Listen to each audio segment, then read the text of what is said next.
And when Mary Ann put this on the agenda, Ron faxed this list to her. I think we're only dealing on item 1, 2, 3, and 4 on this, and the rest of them are. Or really with the authority, Yeah. really regard to authority. When I read the leases and others, I realized that we're really only dealing. Really, what I would like, because it's kind of under the same umbrella, I'm trying to address everything that I need from y'all at one time.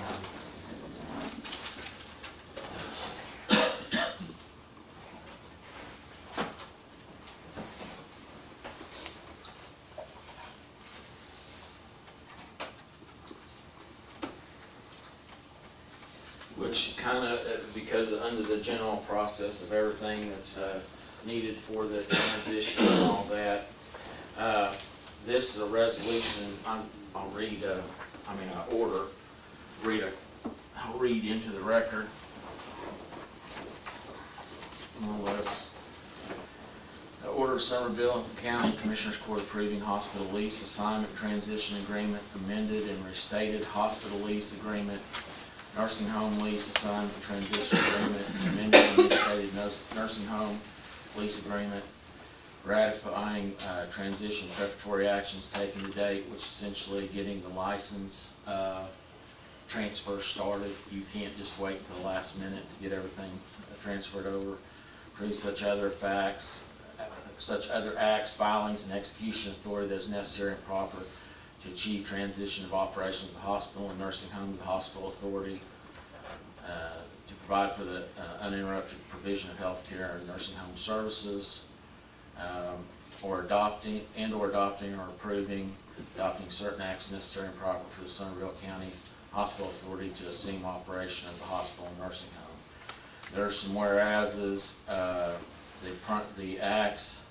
the actions to be approved under the order be that the approval of the hospital lease assignment and transition agreement, the approval of the nursing home lease assignment and transition agreement, the approval of the amended and restated hospital lease agreement, the approval of the amended and restated nursing home lease agreement, ratification and approval of all applications, filings, and notices made or given to date to prepare for or facilitate the transition of the hospital and nursing home operations,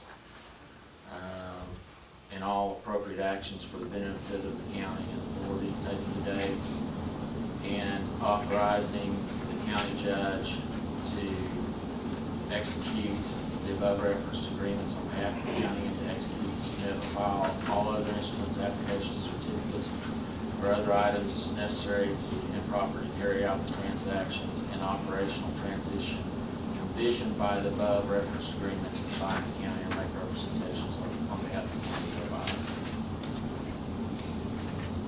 And that's pretty much the last thing is primarily to sign these agreements.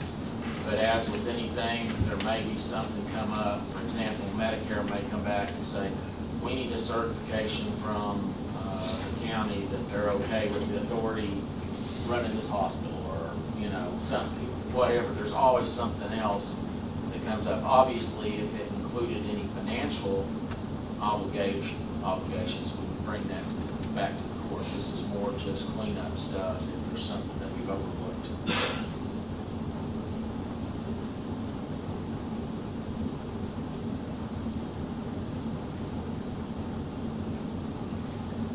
The only thing that I have is under the compliance issues of the lease between the county and the authority is under the additional covenants.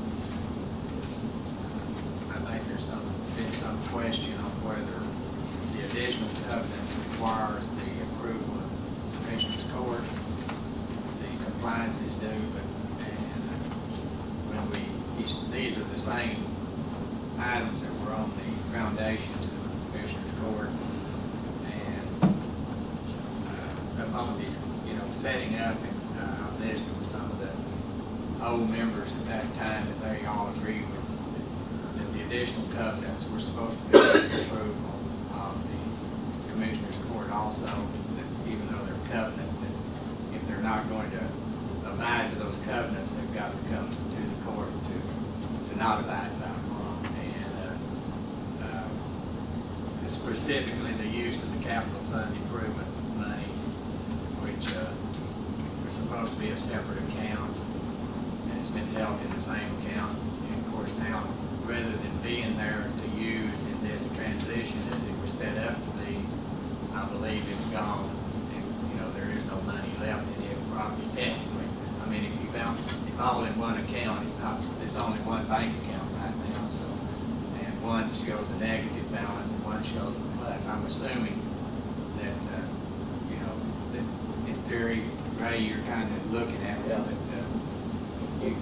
but, But the total cash accounts has never dropped below that $428,000 amount. It is there is not a separate designated account for the capital improvement, but the balance, the cash balance in the bank, is not below the $428,000. Yeah. even though you have a negative cash balance? Well, that's a negative operating amount. There's an operating amount, and then there's a reserve account.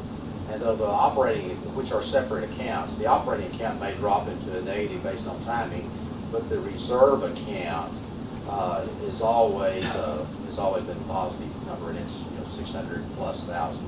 You know, the balance of that today. So it's still in existence? Yes, it is. And you were adding 90,000 more to it for this year? Whenever that final number comes from the audit, that'll be added to it. Yes.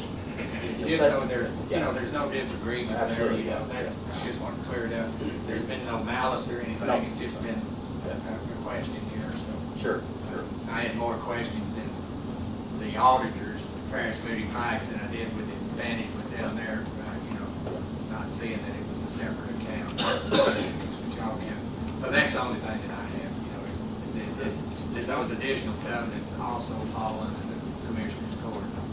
Well, I mean, in order for them not to comply with them, they'd have to come to you, ask you to waive them. Well, that's why I just wanted to make sure that there was an understanding of that. There is one thing that remains open on the transition agreement. The foundation obviously doesn't exist other than with the hospital. I mean, it's not like it came in Paris and had its own money. The only money of the foundation is from revenues of the hospital.